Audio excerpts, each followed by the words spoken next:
Assalamualaikum warahmatullahi wabarakatuh. Yang terhormat kepada Rektor UIN Wali Songo Semarang, yang terhormat kepada Wakil Dekan 1, Wakil Dekan 2, dan Wakil Dekan 3, Fakultas Psikologi dan Kesehatan UIN Wali Songo Semarang, yang terhormat kepada Kepala Jurusan Prodi Gizi Fakultas Psikologi dan Kesehatan UIN Wali Songo Semarang, yang terhormat kepada Dr. Widyastuti MAG selaku pemateri pada kelas online pagi hari ini, dan teman-teman semua yang saya sayangi dan yang saya banggakan. Pertama-tama, marilah kita panjatkan puja dan puji syukur kehadirat Allah Subhanahu wa Ta'ala yang telah melimpahkan karunia, hidayah, serta inayahnya sehingga kita dapat mengikuti acara kelas online pada pagi hari ini tanpa suatu halangan apapun. Yang kedua kalinya, sholawat serta salam senantiasa kita junjungkan pada Nabi Muhammad SAW yang kita nanti-nantikan syafaatnya di yaumil qiyamah. Amin Allahumma amin. Perkenalkan, saya Nurul Laili yang akan menjadi moderator pada kelas online pagi hari ini. Kelas online pagi hari ini itu memiliki tema makna keterkaitan halalan thayyiban dan gizi seimbang. Jadi, keterkaitan antara makna halalan thayyiban dan gizi seimbang itu tidak hanya memiliki arti yang tersurat, namun juga memiliki banyak arti yang tersirat di dalamnya. Langsung saja saya akan membacakan kurikulum vitae pada pemateri pagi hari ini. Nama, Dr. Widyastuti MAG, tempat tanggal lahir Kabupaten Semarang, 19 Maret 1975, riwayat pendidikan SD Negeri Kerandon Lor 2 Suruh Kabupaten Semarang, SLTP SLTA As-Salam Surakarta, S1 Sastra Arab dan S2 Agama dan Filsafat di UIN Sunan Kalijaga Yogyakarta, Akta 4 FAI UMS Surakarta, dan S3 Studi Islam UIN Wali Songo Semarang. Untuk buku yang terkait gizi yaitu yang pertama, Motivasi Al-Quran Agar Anak Suka Sayur dan Buah tahun 2017, Hidangan Calon Penghuni Surga, Kajian Makanan Halalan Thayyiban di Perspektif Filsafat Etika 2018. Langsung saja saya serahkan kepada pemateri pagi hari ini. Bismillahirrahmanirrahim. Assalamualaikum warahmatullahi wabarakatuh. Salam sehat, salam bahagia untuk kita semua. Pada inspirasi Ramadan kali ini, saya akan mengajak para mahasiswa dan teman-teman semua untuk berdiskusi tentang keterkaitan makna halalan thayyibah dan gizi seimbang. Diskusi ini meliputi 3 poin. Yang pertama adalah makna kata halalan thayyibah itu sendiri. Yang kedua, paradigma pemikiran teoantroposentris dalam kata halalan thayyibah serta latar belakang sosiohistorisnya, dan yang ketiga unity of sciences-nya, yaitu meliputi keterkaitan kata halalan thayyibah dengan konsep gizi seimbang. Baiklah, masing-masing poin akan kita kupas satu persatu sebagai berikut. Makna kata halalan thayyibah. Dalam Al-Quran, kata thayyib banyak disebutkan dalam berbagai bentuk kata, yaitu dengan kata thayyiban, thayyibah, dan thayyibat.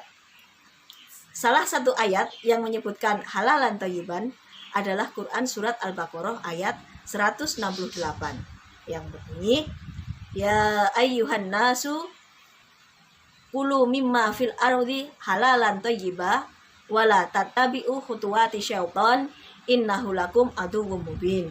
Artinya, wahai sekalian manusia, makanlah yang halal lagi baik dari apa yang terdapat di bumi dan janganlah mengikuti langkah-langkah setan. Sesungguhnya setan adalah musuh yang nyata bagi kalian. Nah, dari kata-kata tersebut maka kita bisa memaknai kata halalan thayyibah dengan melihat satu persatu dari kata halalan maupun thayyibah. Kata halal menurut Yusuf Qaradawi berarti perkara yang diperbolehkan. Kalau dikaitkan dengan kata haram berarti haram adalah hal yang sebaliknya, yaitu perkara yang tidak diperbolehkan. Hal ini indikatornya adalah yang pertama karena zatnya atau materi, yang kedua karena selain zatnya. Dalam Al-Quran ada beberapa ayat yang menyebutkan tentang makanan yang diharamkan. Berarti kalau selain yang diharamkan itu adalah halal, atau dengan kata lain makanan yang halal itu jauh lebih banyak daripada makanan yang haram. Makanan yang diharamkan yaitu meliputi babi, bangkai, dan darah. Kemudian makanan yang diharamkan karena selain zatnya itu meliputi dari cara membeli atau memperoleh dan mengolah barangnya. Bisa jadi barangnya halal secara zat, misalnya ayam itu halal, tetapi cara memperolehnya tidak benar, misalnya dengan cara mencuri. Lalu cara mengolahnya juga tidak benar, misalnya dimulai dari cara pemotongannya yang tidak dengan menyebut nama bismillah dan seterusnya, maka itu juga termasuk kategori makanan yang haram. Maka dalam konteks ini harus hati-hati. Nah, selanjutnya kita masuk ke kata toyib. Kata toyib ini diperdebatkan oleh beberapa mufasir karena kriteria yang menyebabkan suatu barang yang dipandang baik ini berbeda-beda. Sebagian mufasir memaknai bahwa kata toyib itu sama dengan halal, yaitu sebagai penegas. Jadi dalam bahasa Arab itu ada ragam bahasa yang biasanya diulang-ulang. Nah, kata yang terakhir itu adalah kata penegas. Misalnya dalam konteks ini dicontohkan halal, kemudian ditambahi kata toyib. Nah, toyib ini kemudian dimaknai sebagai halal. Jadi penegasan dari kata-kata halal. Ini menurut sebagian mufasir. Nah, sebagian yang lain memberi makna secara khusus, yaitu toyib itu bermakna suci dan bersih, atau baik dan elok, atau enak dan bermutu, dan seterusnya. Nah, dalam konteks inilah kata toyiban bisa dikaitkan dengan konsep gizi seimbang. Kemudian poin yang kedua yaitu paradigma teoantroposentris dalam kata halalan toyibah. Terkait paradigma tersebut kita bisa memilah kata halalan dan toyibah. Kalau berbicara kata halalan, istilah halal itu muncul di konteks keagamaan, sehingga kita bisa mengatakan bahwa halalan adalah simbol dari paradigma teosentris. Dalam Islam hal ini bisa dikaitkan dengan hablu minallah. Secara sosiohistoris, ketika Rasulullah berdakwah di Jazirah Arab, beliau dihadapkan pada kaum jahiliyah, tetapi jahiliyah ini tidak bermakna bahwa mereka adalah bodoh. Mereka jahiliyah dari aspek moral, karena pada dasarnya secara intelektual mereka juga kaum yang pandai. Nah, karena yang dihadapi adalah jahiliyah dari aspek moral, maka perlu ketegasan, khususnya ketegasan hukum. Karena agama itu adalah tuntunan. Jadi hukumnya harus jelas, aturannya harus jelas. Maka ada yang dihalalkan, ada yang diharamkan, ada yang disunahkan, ada yang mubah, dan seterusnya. Nah, hal ini sekaligus sebagai pembeda antara kelompok teis dengan ateis. Karena kalau dalam ateis aturan halal atau haram itu tidak ada. Kemudian kata-kata thayyibah. Jika kata halalan itu terkait dengan paradigma teosentris, maka kata-kata thayyibah ini lebih terkait dengan antroposentris, paradigma antroposentris.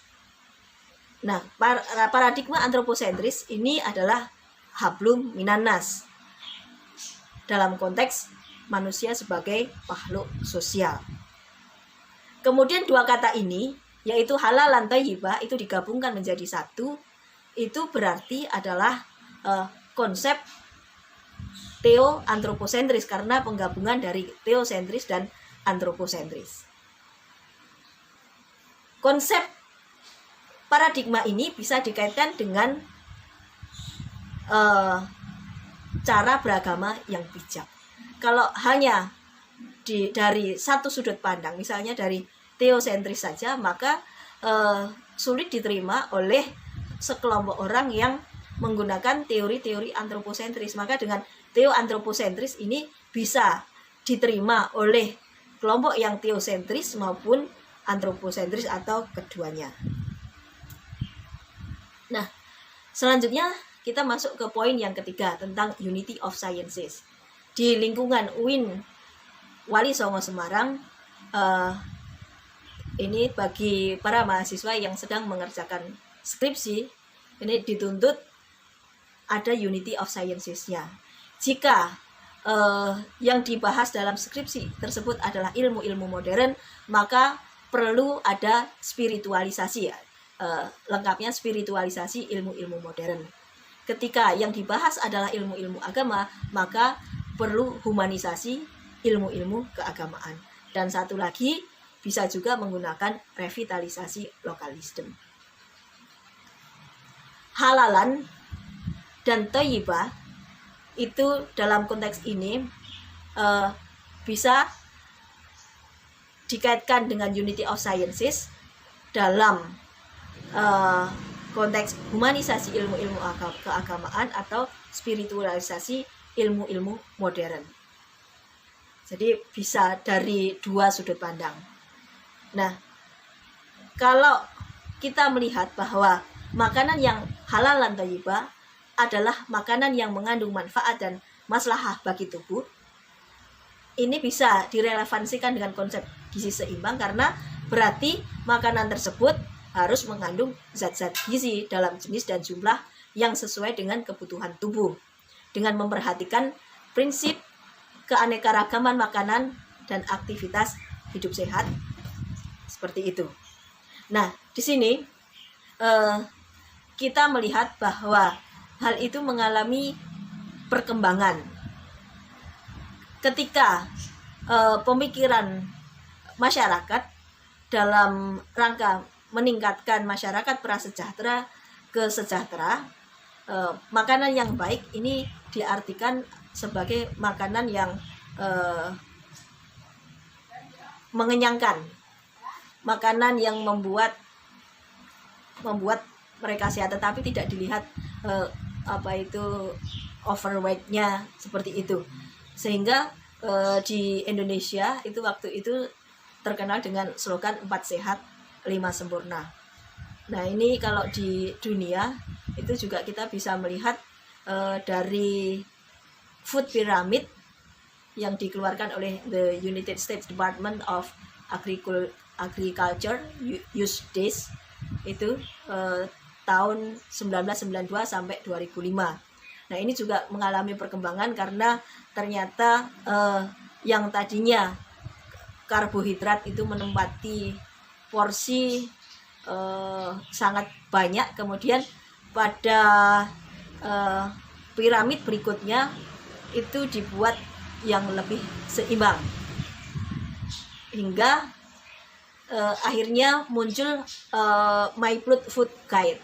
Itu jadi satu piring dibagi menjadi 4 bagian. Itu ada fruits, buah-buahan, vegetables, sayur, grains, dan protein. Ini karena dilatar belakangi bahwa masyarakat yang sudah disejahterakan tadi ternyata banyak yang memiliki pola makan buruk. Sementara pola makan buruk ini membuat rentan penyakit. Maka gizi seimbang itu sangat penting, karena berdasarkan hasil penelitian itu ternyata konsumsi yang dilakukan mulai dari anak-anak sampai dewasa itu lebih banyak pada natrium dan kalori yang berisiko pada obesitas. Ini tidak hanya berdasarkan penelitian yang skupnya nasional tetapi juga internasional. Maka halal dan thayyibah itu benar-benar signifikan agar tidak membahayakan, makanan yang masuk ke dalam tubuh itu tidak membahayakan tubuh kita, karena makanan tersebut harus tidak mengandung toksik nabati, bahan anti gizi, cemaran makroorganisme, dan cemaran bahan kimia berbahaya dan beracun.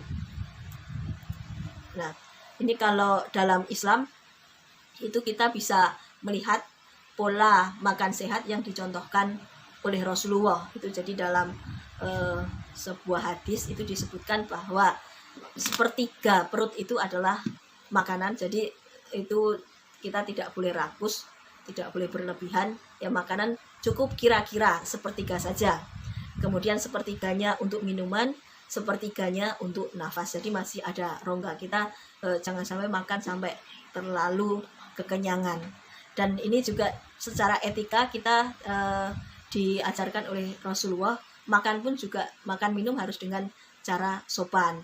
Misalnya dengan sedikit demi sedikit, lalu bernafas di sela waktu minum air. Terus harus suka minum air mineral, susu segar, dan beberapa buah dan sayur juga dicontohkan. Itu ternyata mengandung zat gizi yang baik buat tubuh kita. Dan tak lupa, supaya kita selalu positive thinking, kita harus selalu bersyukur. Demikian pemaparan saya pada kali ini. Kita lanjutkan dengan tanya jawab. Ini Bu untuk pertanyaan dari Dinar, Bu. Nah ini. Ya. Kan di Jawa masih banyak yang percaya seperti selamatan dan lain-lain di tempat tertentu untuk menghormati leluhur.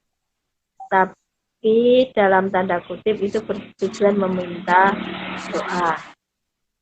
Nah, tapi ada juga yang menganggapnya syirik. Terus pertanyaannya apa? Yang ditanyakan apanya ini?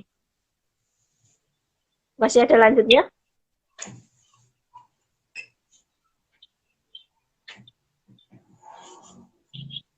Mungkin menurut pendapat Ibu seperti apa buat kepercayaan seperti itu? Yang ditanyakan makanannya apa? Kan kita tadi judulnya makanan aneh ya. Halalan thayyibah terkait makanan. Ya udah saya jawab semuanya aja. Kalau ini selamatan di Jawa untuk menghormati leluhur, meminta doa. Ya, saya rasakan masyarakat itu kan tidak bisa kita samaratakan. Iya. Kalau jadi seperti Rasulullah di lingkungannya itu ada yang tahu tetapi tidak melakukan, itu kan berarti kan punya persoalan dalam konteks moral. Nah itu yang perlu diperbaiki. Ya kalau dari segi hukum, kalau melakukan pelanggaran hukum ya berarti kan dia melakukan pelanggaran. Tetapi kan kita beragama itu kan tidak satu-satunya dari sisi itu. Mungkin dia melakukan seperti itu karena ada persoalan lain. Persoalan misalnya nggak enak dengan lingkungan masyarakatnya. Atau ya makanya kalau dalam ibadah itu kan semuanya kan diawali dari niat. Yang pertama niat dulu. Kita diperintahkan oleh Allah mengawali segala sesuatu itu dengan bismillah. Itu maksudnya apa? Bismillah itu artinya kan dengan menyebut nama Allah. Kalau kita sudah mengikrarkan segala sesuatu itu untuk Allah, maka ya jangan dicampur adukkan dengan syirik. Nah, misalnya kalau kita ya kelihatannya melakukan selamatan, tapi sebenarnya itu adalah yang kita lakukan adalah sedekah misalnya. Niatnya sedekah, itu kan berbeda. Tetapi kalau niatnya supaya tidak ada gangguan dari roh-roh, ya itu kan niatnya sudah beda. Jadi luruskan dulu niatmu, nah, itu kan ada kata-kata seperti itu. Dari niat yang kokoh itu nanti maka akan terbentuk amalan yang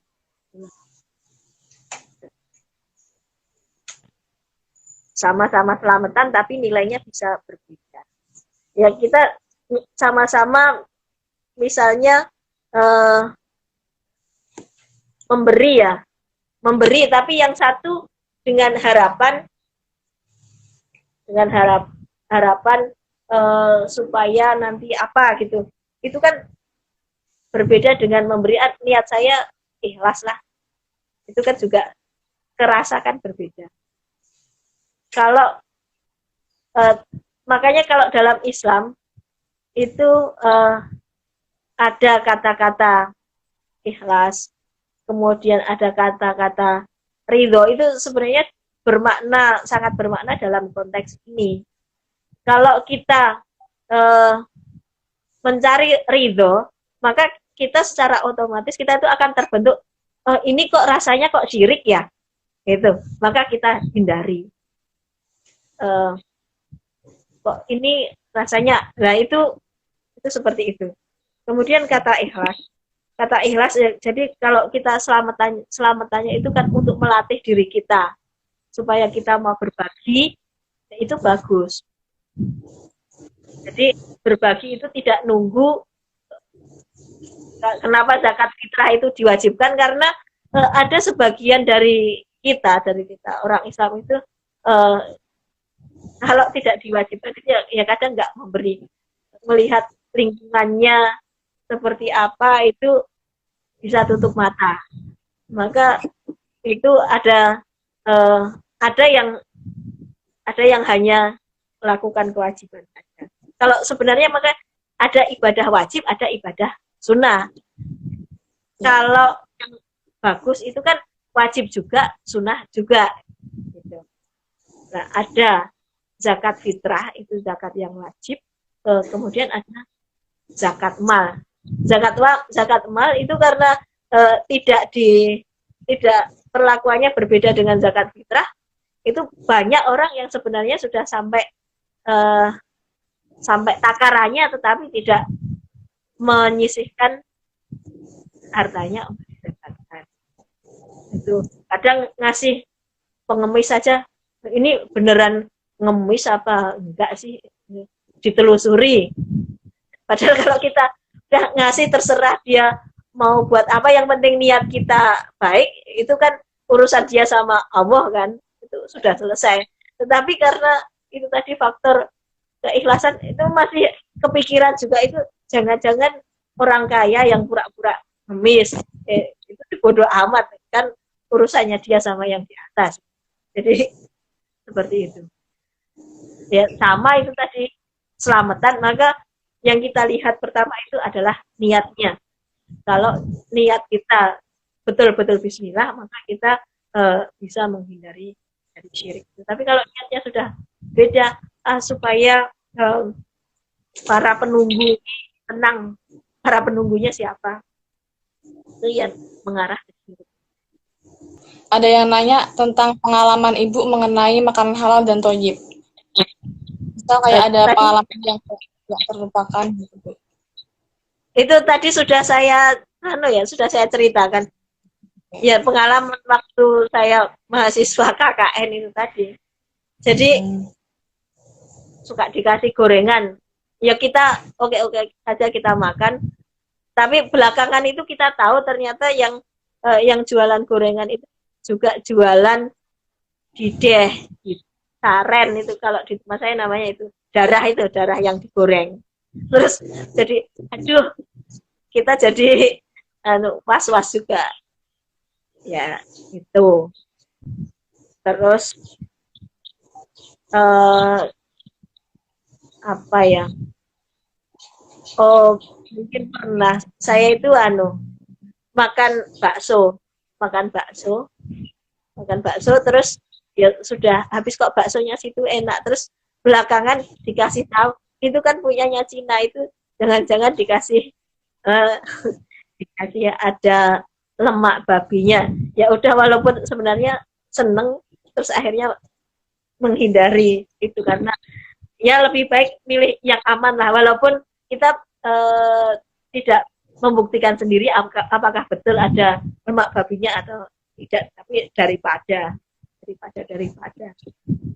itu tadi, karena masih ada pilihan lain halalan yang tidak thayyibah itu. Jadi misalnya ketika kita makan rezeki yang kita cari dengan cara baik, tetapi kemudian di sekitar kita ada yang membutuhkan, kok kita cuek-cuek saja, yaitu termasuk halalan yang tidak thayyibah karena kita tidak ada rasa empati. Jadi thayyibah itu bisa terkait dengan empati. Kenapa halalan harus digandengkan dengan thayyibah? Thayyibah bermakna luas ini tadi. Tidak hanya bermakna gizi seimbang, tetapi juga bisa dikaitkan dengan aspek moral yang dalam konteks ini kepedulian kita terhadap orang sekitar. Maknanya bisa luas. Kesimpulannya ya, karena tadi di awal ada empat hal ya. Hal, maka kita lihat yang pertama dari aspek makna itu, makna kata maupun makna susunan kata itu ternyata mengandung, dalam kata-kata halalan thayyibah itu juga mengandung pesan moral. Jadi utamakan dulu yang halalan, kemudian jangan lupa yang thayyibah. Kenapa halalan yang kita utamakan? Karena thayyibah itu kan bisa jadi pilihannya banyak. Misalnya kita tadi ya saya contohkan jajan baksonya enak, tetapi tidak halal ya utamakan yang halal dulu walaupun itu tidak enak. Tapi untuk konteks tertentu, konteks kaitannya dengan kesehatan itu ya, itu kita juga melihat bahwa jangan hanya sekedar bahwa itu halal, tapi kita juga harus melihat bahwa thayyib tidak untuk tubuh kita. Seperti itu. Supaya kita, jadi apa kan kata orang gizi, kita itu adalah apa yang kita makan. Jadi kalau kita ingin baik ini tidak, kalau dalam konteks gizi kan lebih ke jasmani ya. Kalau kita ingin baik secara jasmani maupun rohani, maka kita tidak hanya memperhatikan aspek thayyibah, tetapi juga halalan. Jadi thayyibah ini lebih ke aspek jasmaninya, halalan lebih ke aspek rohaninya. Karena ada jasmani dan rohani, maka keseimbangan dalam konteks ini tidak hanya keseimbangan secara fisik saja, tetapi juga keseimbangan secara psikis. Nah, ini kata halalan thayyibah ini juga luar biasa, karena itu tidak hanya sekedar mengajarkan teori teosentris maupun teori antroposentris, tapi sekaligus dua-duanya. Teori antroposentris, ada hablum minallah ya, tetapi juga ada hablum minannas. Dengan demikian, unity of sciences dalam konteks ini tidak hanya spiritualisasi ilmu-ilmu modern, tetapi juga humanisasi agama. Ya, gitu, Pak Nurul. Terima kasih. Terima kasih kepada teman-teman dan terima kasih kepada Bu Wit yang udah menyampaikan materi yang luar biasa pada pagi menjelang siang ini. Buat teman-teman, tetap semangat terus, tetap lakuin hal-hal yang positif, dan tetap jaga kesehatan. Cukup sekian dari saya, kurang lebih mohon maaf. Wassalamualaikum warahmatullahi wabarakatuh. Waalaikumsalam warahmatullahi wabarakatuh.